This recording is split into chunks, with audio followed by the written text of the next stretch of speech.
Voilà, nous sommes heureux de nous retrouver pour cette journée, pour ce culte du dimanche. Et nous avons un grand plaisir de nous retrouver. Je vous salue tous, chers amis, frères et sœurs, de ce moment que nous allons partager ensemble, parce que c'est très intéressant. Nous pouvons le partager ensemble, c'est pourquoi je suis avec vous pour cette conversation. Et je vous intéresserai directement, c'est un sujet concernant les fêtes de Pâques, puisque nous sommes dans une période de fête, une période de joie, puisque nous avons, à travers cette fête de Pâques, compris que Christ est mort pour nous. Il nous a donné la possibilité d'accéder à son trône de gloire à travers son sacrifice de la croix, n'est-ce pas? C'est pourquoi je vous inviterai à voir au chapitre 15 du verset de Marc, au chapitre, donc on est bien d'accord, à partir dans le chapitre 15 et au verset 13.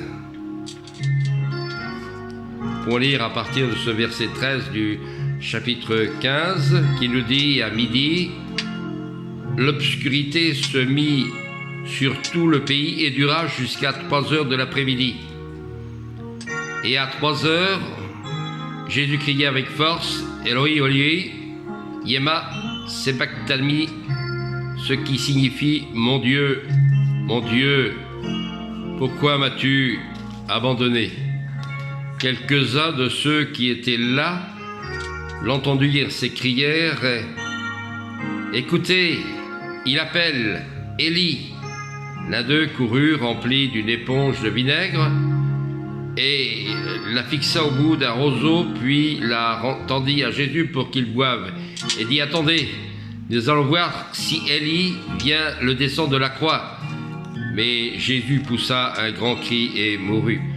Le rideau suspendu dans le temple se déchira en deux, depuis le haut jusqu'en bas.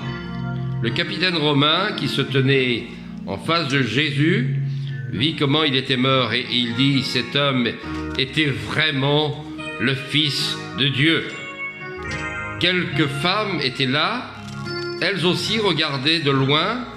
Parmi elles, il y avait Marie du village de Magdala, Marie, la mère de Jacques le jeune, et de José et Salomé.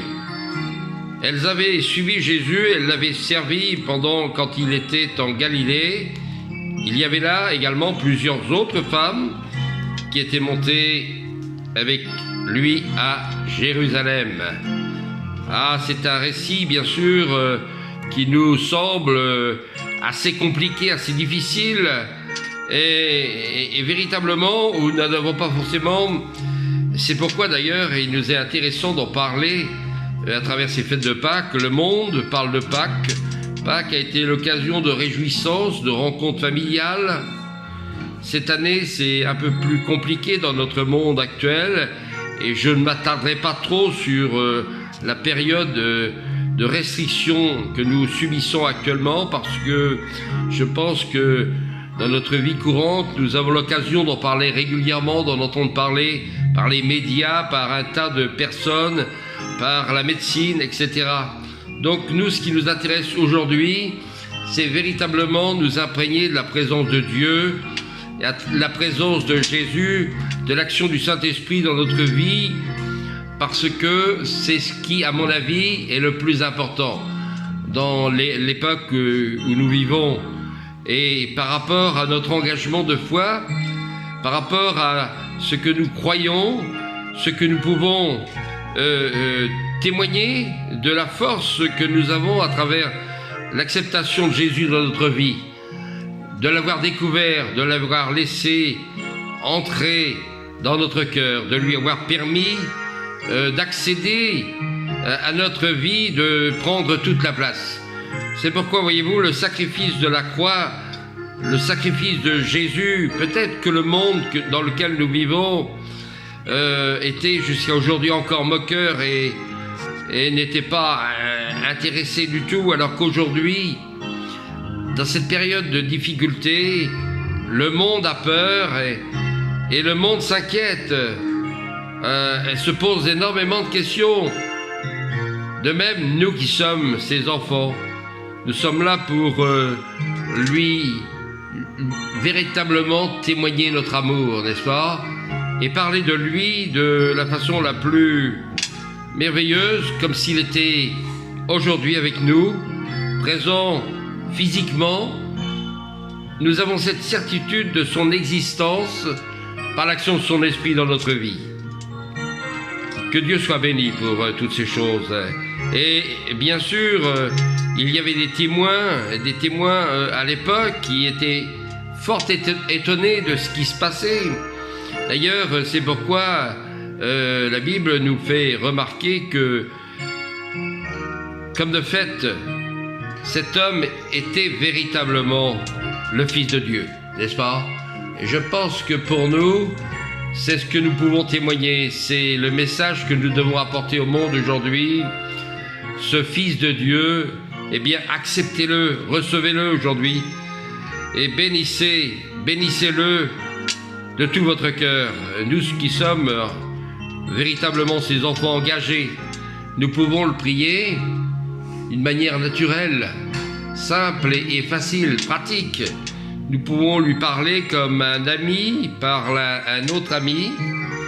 Et je pense que c'est vraiment très intéressant de pouvoir réagir de cette façon-là, de pouvoir dire oui Seigneur, je te connais très bien parce que j'ai eu la capacité de te dire oui Seigneur, oui Jésus, viens dans mon cœur, viens dans ma vie.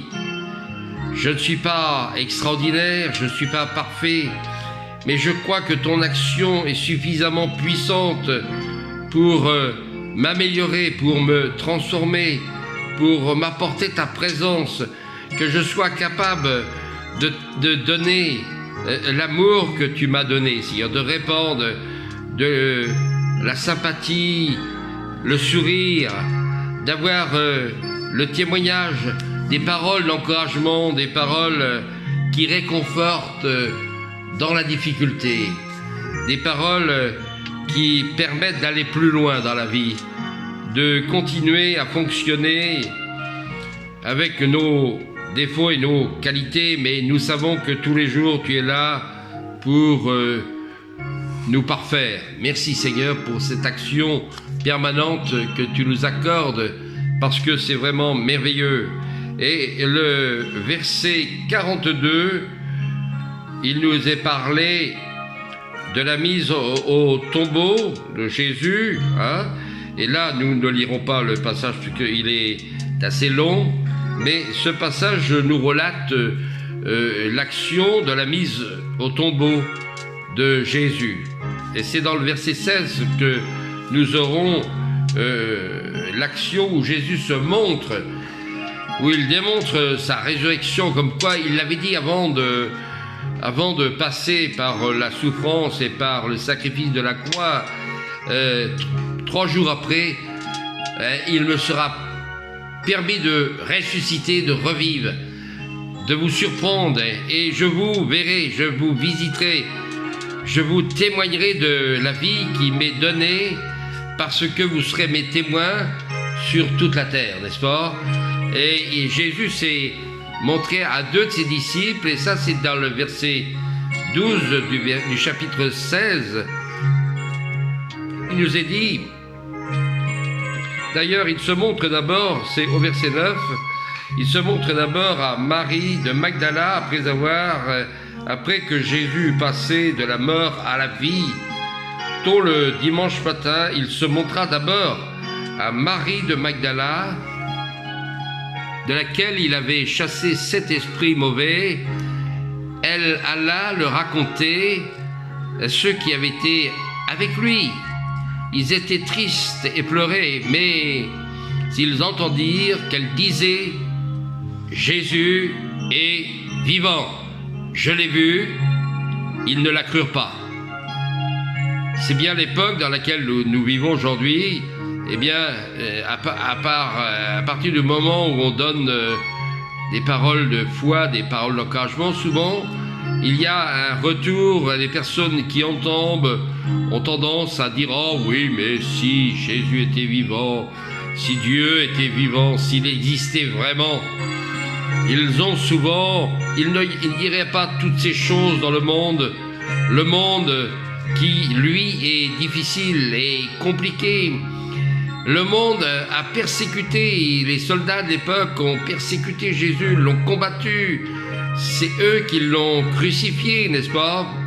Et c'est Marie qui était la première témoin. C'est alors que Jésus s'est présenté à 2 disciples, et c'est au verset 12 du même chapitre. Ensuite, Jésus se montra d'une manière différente à 2 disciples qui étaient en chemin pour aller à la campagne.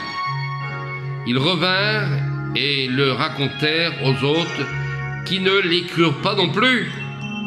Voyez-vous, on est toujours à l'époque où les disciples de l'époque ont vu, ils ont raconté que Jésus était déjà en action.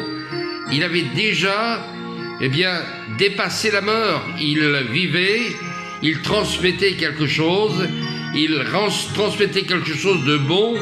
C'est pourquoi aujourd'hui, par l'action de son Saint-Esprit dans notre vie, dans nos vies, nous qui sommes les enfants de Dieu, nous pouvons transmettre la joie, la paix, l'espérance dans cette difficulté, dans cette vie pénible à certains moments. Bien sûr, nous n'avons pas que des facilités, mais nous pouvons dire oui, Jésus nous a donné la vie, Jésus nous a donné la joie, Jésus a transformé notre façon de vivre, notre façon de penser. Et cette action de foi nous permet de dépasser beaucoup de difficultés. Cette action de foi nous permet de réaliser des exploits en sa compagnie. Parce que nous avons vraiment cette sensation, comme je disais tout à l'heure, comme un ami parle à un autre ami, et c'est de cette manière que nous pouvons apporter notre prière. C'est de cette manière que nous pouvons prier pour les autres, pour les uns, pour les autres. C'est de cette manière que nous pouvons prier pour les malades et que nous pouvons réaliser des exploits. Comme il nous l'a dit dans sa parole, vous réaliserez des exploits, vous réaliserez des choses que moi-même, je n'ai peut-être pas réalisées. Voyez-vous, donc, cette manière de nous exposer, de nous présenter les choses, nous permet de faire grandir notre foi, de nous faire exercer notre foi, de mettre notre foi en action.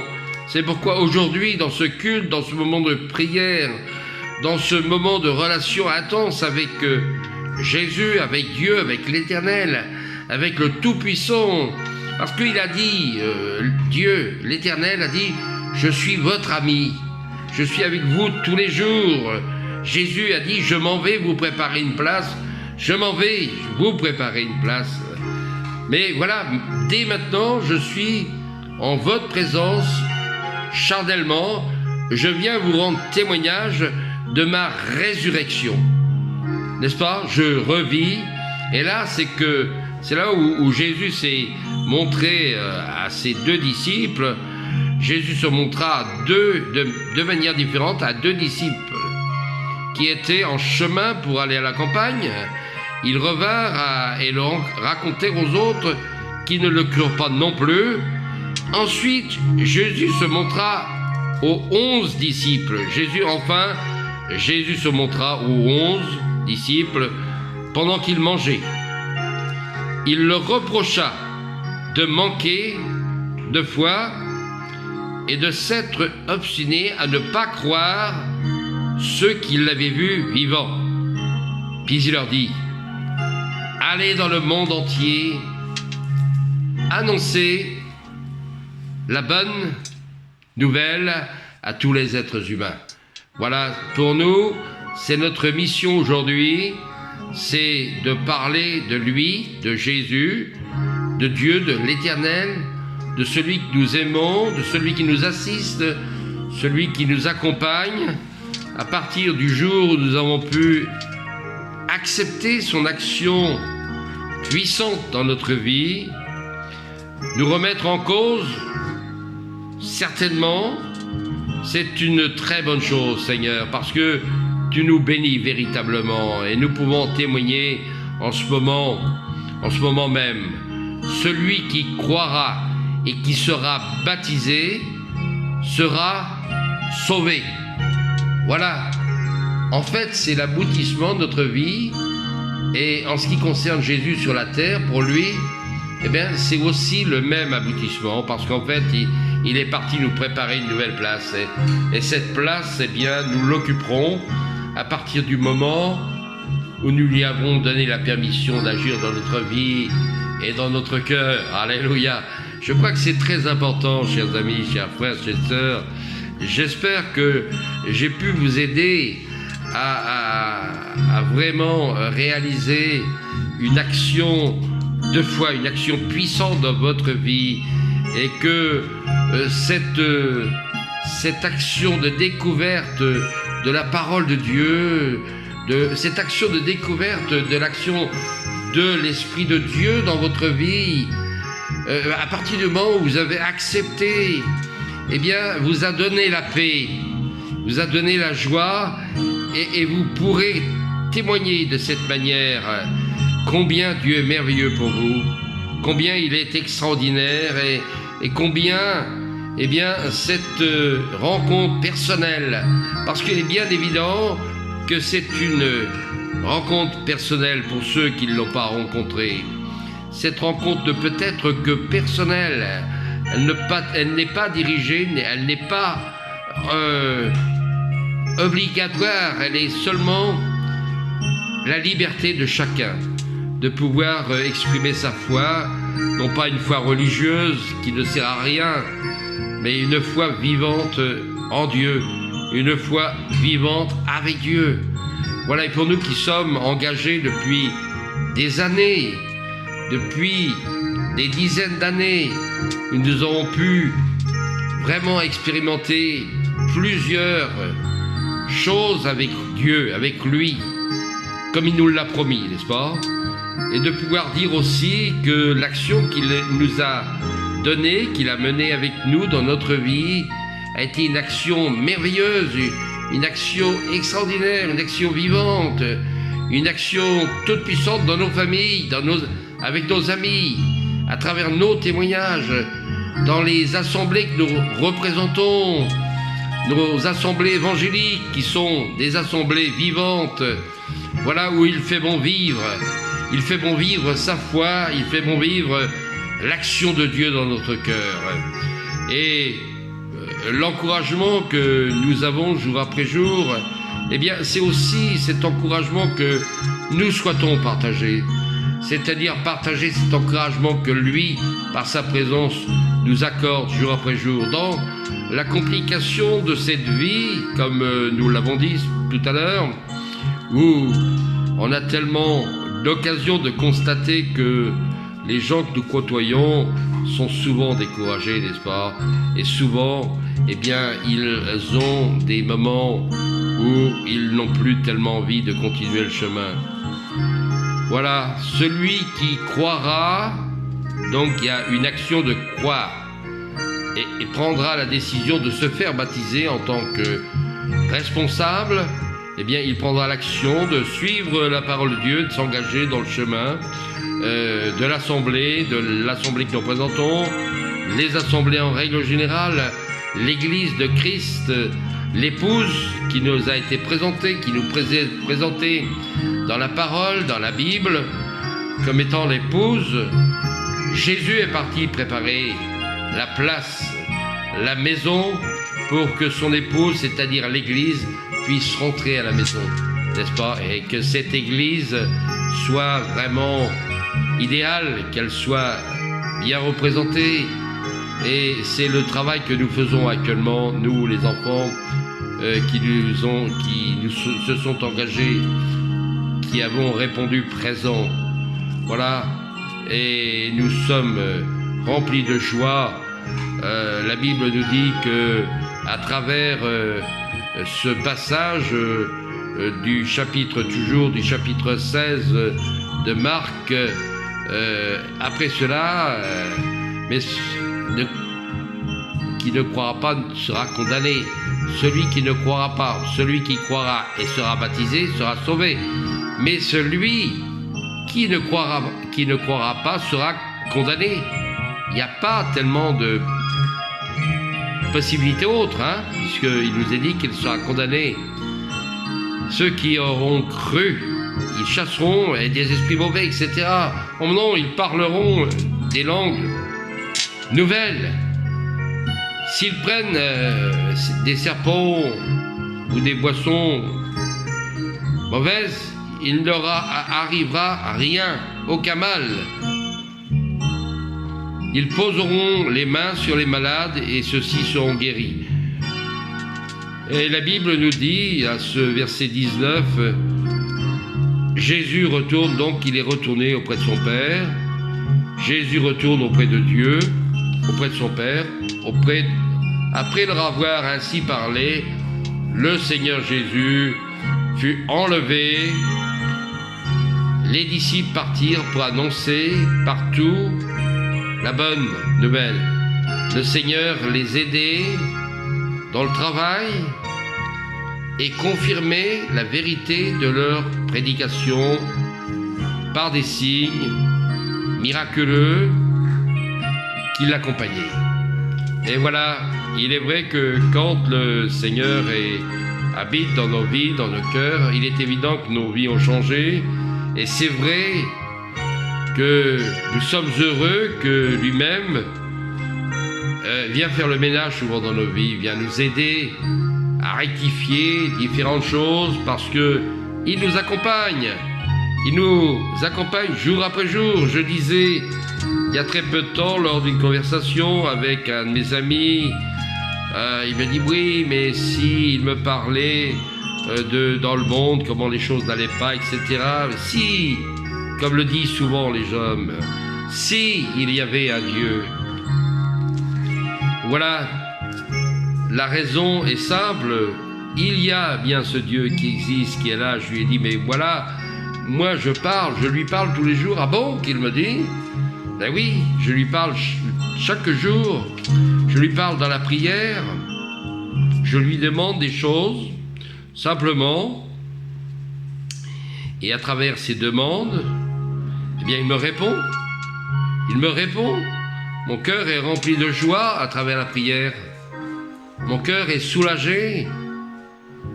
Parce qu'il est évident qu'il y a une question d'amour personnel, réciproque entre lui et moi, entre le Dieu Tout-Puissant, le Dieu merveilleux. Quand nous lisons Seigneur Dieu Tout-Puissant, je t'aime, Dieu d'amour, Dieu de grâce, et c'est la prière que nous émettons. Oui, je reconnais que tu es grand, que tu es merveilleux, que tu es Tout-Puissant, que tu es l'Éternel. Jésus, le Fils de Dieu, l'Éternel, le Tout-Puissant, qui m'a dit, je suis ton ami de tous les jours. Et un ami merveilleux comme lui répond, c'est un ami sincère, c'est un ami vrai. Il est vrai que dans notre société moderne dans laquelle nous vivons, nos amis ne sont pas toujours les amis sincères que nous espérons. En tout cas, mon conseil est que nous puissions tous ensemble, chers amis, vous, frères et sœurs, hommes de Dieu, femmes de Dieu, ceux qui ont dit oui, je t'aime Seigneur, et bien que nous ayons cette conviction dans notre cœur que dans ce jour et dans les jours qui vont suivre, il saura nous accompagner, il saura nous aider, il saura nous faciliter la vie. Il sera, comme le dit la parole, ne vous inquiétez de rien. Chaque jour suffit sa peine, je saurai vous accorder vos besoins.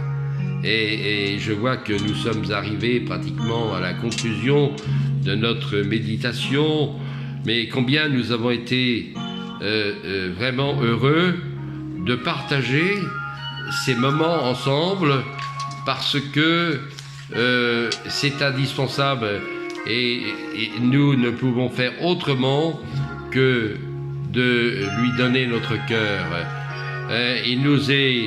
Il est vivement souhaité que nous puissions avoir ces relations régulières avec le Seigneur, que nous puissions comprendre, nous qui sommes des enfants engagés, que nous puissions vivre ensemble notre foi et partager ensemble notre foi. Parce que le feu, quand le charbon est sorti du feu, la braise qui est rouge, si elle ne reste pas en contact continuel, si nous n'avons pas trouvé le moyen de dire au Seigneur, Seigneur, je t'aime, et ce matin, je voudrais que tu m'assistes, parce que c'est un peu compliqué aujourd'hui, et j'aimerais que tu puisses me tenir par la main. Tiens ma faible main dans ta forte main. Et c'est ce à quoi je veux vous encourager, frères et sœurs, c'est que vous puissiez prendre conscience que cette prière doit être une prière permanente pour vous, de reconnaissance, de pouvoir l'inviter, dans votre cœur, de pouvoir l'inviter dans votre journée, de pouvoir l'inviter au moment de vous coucher, de lui dire oui Seigneur, assiste-moi encore dans ce repos, que tu sois mon compagnon de service, que tu sois mon gardien, que tu sois mon protecteur, mais je suis ton enfant, je t'appartiens et je t'aime Seigneur. Et c'est pourquoi aussi, avant de terminer ce moment de partage, de lecture, d'enseignement,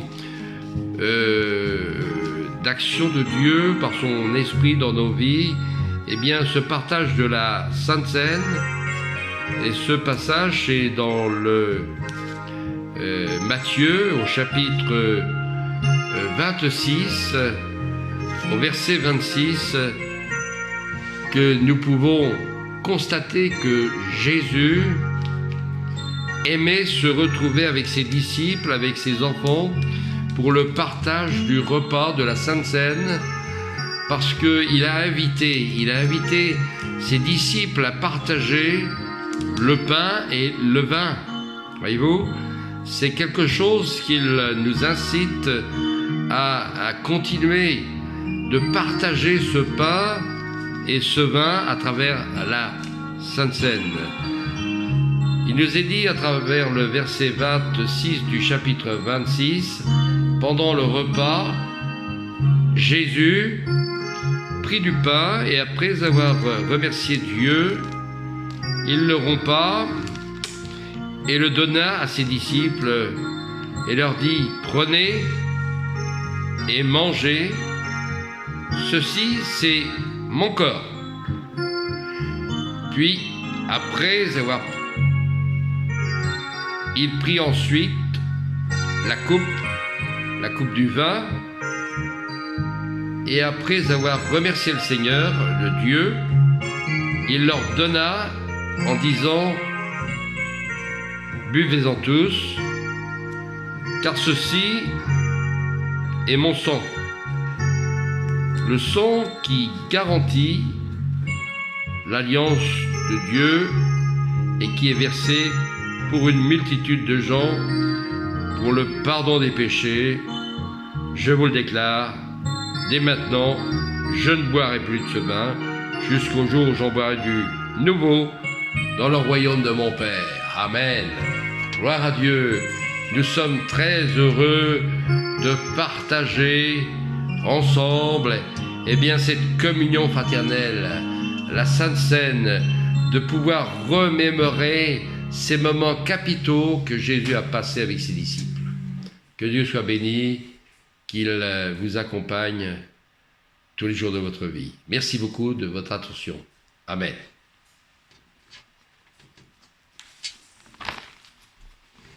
Bon, là, ça fait juste...